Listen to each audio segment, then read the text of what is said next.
School dress का school dress?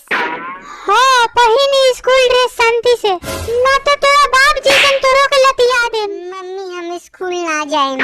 पहिनबे school dress कि लतियाई? पहिना तानी। बैठो तो रखा है, जा एकरा के स्कूल छोड़ के आओ। दे चल स्कूल चल। पापा हम स्कूले ना जाएम। तू शांति से, ना तो चप्पल मार के भगाएम। चल चल जल्दी चल। ना जाएम। काहे न जीबे स्कूल? स्कूल तो तोर बाप जाई, हमरा के सवेरे सवेरे लात खिएले बड़े, स्कूल तो तोरा जाही पड़ी। पापा ना जाएम हम स्कूले। पापा प्लीज प्लीज पापा हम ना जाएम स्कूले। अरे गोलू बेटा स्कूल जाते रे?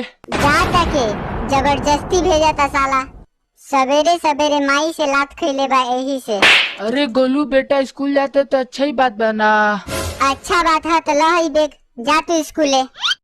कब भइल ना जीब, हो गइल हालत खराब। रे ये तेरे बात कल जाला बड़ लोग से, चल शांति से स्कूल। पापा हम स्कूले ना जाएम।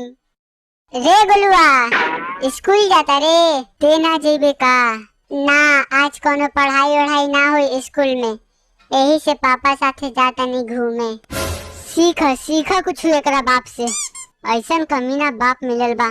चुप चुप एकदम चुप, चल शांति से। पापा हम ना जाएम स्कूल।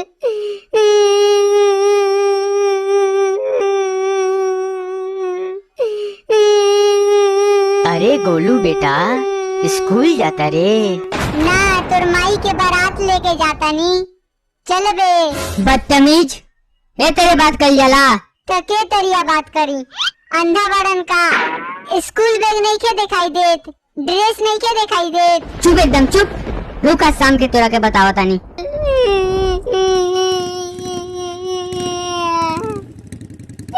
गोलू स्कूल जाता रे का?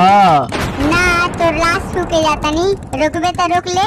रे चुप, चल शांति से पापा, चल। हम ना लड़का जाएंगे पूरा गांव में हमारा नाक कटवा दी। गोलू अरे बुड्ढा चुप, दिमाग खराब मत करिए। स्कूले जाता नी, तेरे बाप के बारात में ना, भागी वहाँ से। ये लड़का पूरा गांव वालन से लात खिलाई, भागे ही में भलाई बा। ते घरे आ तोरा के बतावा तानी। अच्छा भेल भाग गइलन, ज्यादा से ज्यादा मरबे न करियन 2-3 थप्पड़, लेकिन स्कूले तना नहीं जाए पड़ी।